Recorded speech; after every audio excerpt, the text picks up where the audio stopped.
ओम शांति। आज की डेट है 16/8/2025। मीठे बच्चे, तुम्हारी एम ऑब्जेक्ट है वंडरफुल, रंग बिरंगी दुनिया।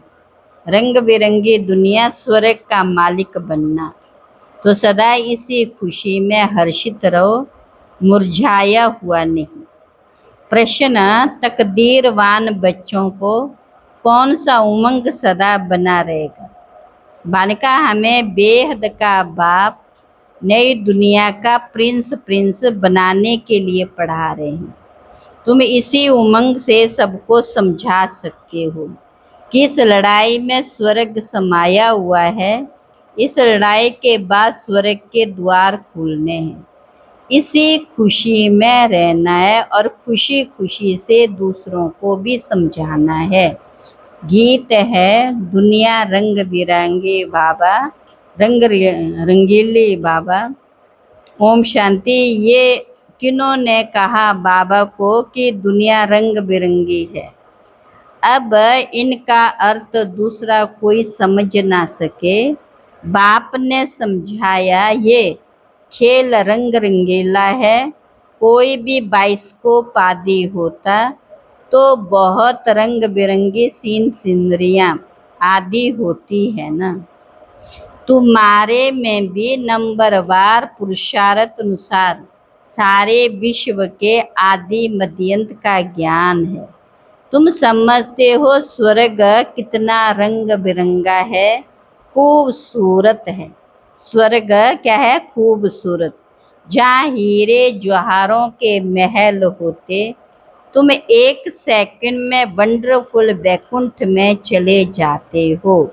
खेल खेलते हो, रास विलास आदि करते, बरोबर वंडरफुल दुनिया है ना। यह है माया का राज्य, ये भी कितना वंडरफुल है। मनुष्य क्या क्या करते रहते दुनिया में, ये कोई भी नहीं समझते हो कि हम नाटक में खेल कर रहे हैं। नाटक अगर समझे तो नाटक के आदि मध्यंत को भी समझ जाएं। तुम बच्चे जानते हो बाप भी कितना साधारण है। माया बिल्कुल ही भुला देती, नाक से पकड़ ये भुलाया, अभी अभी याद में है। बहुत हर्षित रहते, अहो हम वंडर ऑफ वर्ल्ड स्वर्ग के मालिक बन रहे हैं, फिर भी भूल जाते हो, मुरझा पड़ते हो। ऐसा मुरझा जाते हो जो भील भी ऐसा मुरझाया हुआ ना हो, जरा भी जैसे कि समझते ही नहीं है। हमको बेहद का बाप पढ़ा रहे हैं, जैसे एकदम मुर्दे बन जाते हैं। वह खुशी नशा नहीं रहता है। सतयुग से लेकर सीढ़ी कैसे उतरे, सतयुग से कलयुग कैसे हुआ, उतरती कला कैसे हुई, तुम बच्चों की बुद्धि में आएगा। दुनिया के मनुष्य तो रत्नों को भी पत्थर समझकर फेंक देंगे। ये अविनाशी ज्ञान रत्न है ना। इन ज्ञान रत्नों का सागर है बाप। इन रत्नों की बहुत वैल्यू है। ये ज्ञान रत्न धारण करने हैं। अभी तुम ज्ञान सागर से डायरेक्ट सुनते हो, तो फिर और कुछ भी सुनने की दरकार ही नहीं। सतयुग में होते नहीं है ना। वहाँ एक मान का LLB ना सर्जन आदि बनना होता। वहाँ ये नॉलेज नहीं, वहाँ तो तुम प्रारब्ध भोगते। तो जन्माष्टमी पर बच्चों को अच्छी रीति समझाना है। अनेक बार मुरली भी चली हुई है। बच्चों को विचार सागर मंथन करना, तब भी पॉइंट्स निकलेगी। भाषण करना है तो सवेरे उठकर लिखना चाहिए, फिर पढ़ना चाहिए। भूली हुई पॉइंट्स फिर ऐड करनी चाहिए, इससे धारणा अच्छी होगी। तो हम आपको संदेश सुनाते कि श्री कृष्ण आ रहे हैं। ये सब बच्चों को स्मृति में आना चाहिए। जिनकी प्रैक्टिस होगी वे अच्छी रीति समझा सकेंगे। इस लड़ाई में जैसे स्वर्ग समाया हुआ है, बच्चों को भी बहुत खुशी में रहना चाहिए। आत्मा भी पवित्र, शरीर भी पवित्र। अभी एक कंचन नहीं है, नंबरवार बन रही है। कंचन बनेगी याद की यात्रा से। बाबा जानते बहुत है जिनको याद करने का अक्ल भी नहीं है। याद की जब मेहनत करेंगे तब वह वाणी में जोरदार होगी, जौहरदार होगी। अभी वह ताकत कहाँ है, योग है ही नहीं। बाप खुद कहते, मेरे बच्चे जो पहले ज्ञान चिता पर बैठ स्वर्ग के मालिक बने, फिर कहाँ चले गए? काम चिता पर बैठ नंबरवार गिरते चले आए। सृष्टि भी सतो प्रधान सतो रजो तमो बनती है, तो मनुष्यों की अवस्था भी ऐसी होती है। काम चिता पर बैठ सब शाम व काले बन गए। अब मैं आया हूँ सुंदर बनाने। आत्मा को सुंदर बनाया जाता, बाबा हरे के चलन से समझ जाते। मनसा वाचा कर्मणा, मनसा वाचा कर्मणा कैसे चलते, कर्म कैसे करते, उसे पता पड़ जाता है। बच्चों की चलन तो बड़ी फर्स्ट क्लास होनी चाहिए। मुख से सदैव रत्न निकालने चाहिए।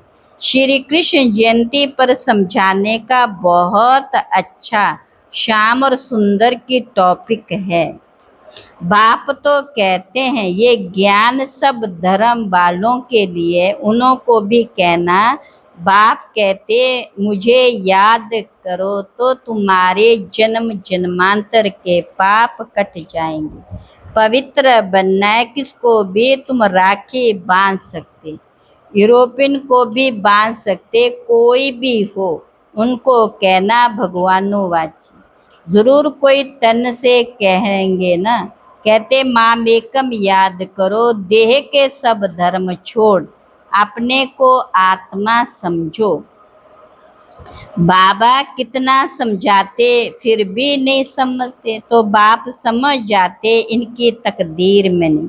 ये तो समझते होंगे शिव बाबा पढ़ाते हैं, इस रथ बिगर तो पढ़ा ना सके, इशारा देना ही बस।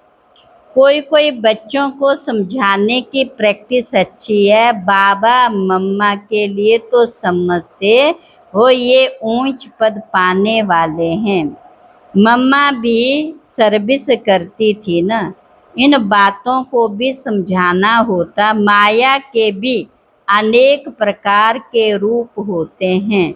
बहुत कहते हैं हमारे में मम्मा आती, शिव बाबा आते, परंतु नई नई पॉइंट्स तो मुकर्रर तन द्वारा ही सुनाएंगे ना, कि दूसरे किसी द्वारा सुनाएंगे। ऐसे नहीं कि मम्मा बाबा उनमें आते व लिखवाते नहीं। बाप तो यहाँ डायरेक्ट आते, तब तो यहाँ सुनने के लिए आते हो। अगर मम्मा बाबा कोई में आते तो फिर वहाँ ही बैठ उनसे पढ़े नहीं। यहाँ आने की सबको कशिश होती है। तो बाबा ने कहा ये भी किसी को पता नहीं, तुम्हारी अब झोली भर रही है, खुशी रहनी चाहिए। परंतु बाबा देखते खुशी कोई कोई में, बिल्कुल नहीं। श्रीमत पर ना चलने का तो जैसे कसम उठा लेते। सर्विस एबल बच्चों को तो जैसे सर्विस ही सर्विस सूझती रहेगी। बैज में भी श्री कृष्ण का चित्र है, इस पर भी तुम समझा सकते हो। शास्त्रों में लिख दिया राम की स्त्री चुराई गई, परंतु ऐसी कोई बात वहाँ होती नहीं। तुम भारतवासियों की ही, तुम भारतवासी परिस्तानी थे, अब कब्रिस्तानी बने। फिर ज्ञान चिता पर बैठ दैवी गुण धारण कर परिस्तानी बनाते। बाबा ही आकर के, आत्मा शरीर के कब्र के अंदर सोई हुई थी, अभी आत्मा का ज्ञान दे करके आत्मा को क्या कब्र से क्या निकाला और उनको परिचय मिल गया। सर्विस तो बच्चों को करने, सबको पैगाम देना है। हमको भगवान पढ़ाते, भगवान के साथ रहते, भगवान के बच्चे भी हैं, तो फिर हम पढ़ते भी हैं। बोर्डिंग में रहते हैं तो फिर बाहर का संग नहीं लगेगा। यहाँ भी स्कूल है ना, क्रिश्चियन में भी मैनर्स होते हैं। अभी तो बिल्कुल नो मैनर्स, तमो प्रधान, देवताओं के आगे जाकर माथा टेकते। कितनी उनकी महिमा। सत्य में सभी के दैवी करेक्टर्स थे, अभी आसुरी करेक्टर। ऐसे ऐसे तुम भाषण करो तो सुनकर बहुत खुश हो जाएं। तुम राखी कोई को भी बांध सकते हो। ये बाप का पैगाम सबको देना है। ये लड़ाई स्वर्ग का द्वार खोलती है। अब पति से पावन बनना है, बाप को याद करना, देहधारी को याद नहीं करना। एक ही बाप सर्व की सदगति करते हैं। ये है ही आयरन एज। यहाँ भी कितनी बड़ी स्कॉलरशिप है, सर्विस बहुत है। माता भी बहुत सर्विस कर सकती। चित्र भी सब उठाओ। श्री कृष्ण का काला, नारायण का काला, रामचंद्र का भी काला चित्र उठाओ, शिव का भी काला। फिर बैठ समझाओ, देवताओं को काला क्यों किया। श्याम सुंदर श्रीनाथ द्वारे जाओ तो बिल्कुल काला चित्र। तो ऐसे ऐसे चित्र इकट्ठे करना चाहिए, अपना भी दिखाना चाहिए। श्याम सुंदर का अर्थ समझाकर कहो कि तुम भी अब राखी बांध काम चिता से उत्तर ज्ञान चिता पर बैठेंगे तो गोरा बन जाए। यहाँ भी तुम सर्विस, वहां पर भी तुम सर्विस कर सकते हो। भाषण बहुत अच्छी रीति कर सकते हो कि इन्हों को काला क्यों किया, इनको काला क्यों किया, शिवलिंग को भी काला क्यों किया, सुंदर और श्याम क्यों कहते, हम समझाएं। इसमें कोई नाराज नहीं होगा। सर्विस तो बहुत सहज है। बाप तो समझाते रहते, बच्चे अच्छे गुण धारण करो, कुल का नाम बाला करो। तुम जानते हो अभी हम ऊंचते ऊंच ब्राह्मण कुल के, कि राखी बंधन का अर्थ तुम कोई को भी समझा सकते हो। बाप कहते मामेकम याद करो, ये फरमान मानने से तुम गोरे बन जाएंगे।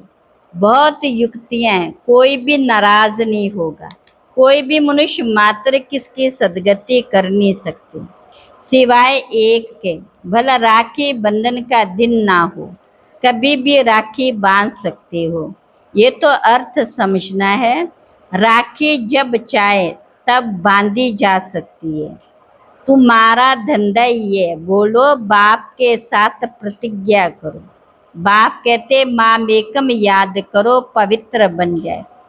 मस्जिद में भी जाकर तुम उनको समझा सकते, हम राखी बांधने के लिए आए हैं। ये बात तुमको भी समझने का हक है। बाप कहते मुझे याद करो तो पाप कट जाएंगे, पावन बन पावन दुनिया का मालिक बन जाएंगे। अभी तो पतित दुनिया है ना, गोल्डन एज थी जरूर, अब आयरन एज। उनको गोल्डन एज में खुदा के पास नहीं जाना। ऐसे सुनाओ तो झट आकर चरणों पर पड़ेंगे। अच्छा मीठे मीठे सिकिला बच्चों प्रति माता पिता बाप दादा का याद प्यार, गुड मॉर्निंग। रूहानी बाप की रूहानी बच्चों को नमस्ते। रूहानी बच्चों की रूहानी बाप दादा को नमस्ते नमस्ते नमस्ते। धारणा के लिए मुख्य साथ, ज्ञान रत्नों के सागर से जो अविनाशी ज्ञान रत्न प्राप्त हो रहे हैं उनकी वैल्यू रखनी है। विचार सागर मंथन कर स्वयं में ज्ञान रत्न धारण करने हैं। मुख से सदैव रत्न निकालने हैं। दूसरा, याद की यात्रा में रहकर वाणी को जोहरदार बनाना है। बालिका याद से ये आत्मा कंचन बनेंगे, इसलिए याद करने का अक्ल सीखना, याद करने का अक्ल सीखना। आज का वरदान है, मेरेपन के सूक्ष्म स्वरूप का भी त्याग करने वाले सदा निर्भय बेफिक्र बादशाह भव। आज की दुनिया में धन भी और भय भी है। जितना धन उतना भय, भय में खाते, भय में सोते। जहाँ मेरापन है वहाँ पर डर है। कोई सोना हिरन भी अगर मेरा है तो भय है, लेकिन यदि मेरा एक शिव बाबा निर्भय बन जाएंगे तो सूक्ष्म रूप से भी मेरे मेरे को चेक करके उसका त्याग करो तो निर्भय बेफिक्र बादशाह रहने का वरदान मिल जाएगा। स्लोगन, दूसरों के विचारों को सम्मान दो तो आपको सम्मान स्वतः प्राप्त होगा। अव्यक्तिशाली, एक तरफ बेहद का वैराग्य हो, दूसरी तरफ बाप के समान, बाप के लब में लवलीन रहो। एक सेकंड और एक संकल्प भी इस लवलीन अवस्था से नीचे नहीं आओ। ऐसे लवलीन बच्चों का संगठन बाप को प्रत्यक्ष करेगा। आप निमित्त आत्मा पवित्र प्रेम और अपनी प्राप्तियां द्वारा सभी को श्रेष्ठ पालना दो। योग्य बनाओ अर्थात योगी बनाओ, योग्य बनाओ अर्थात योगी बनाओ। अच्छा, ओम शांति। अच्छा, ओम शांति।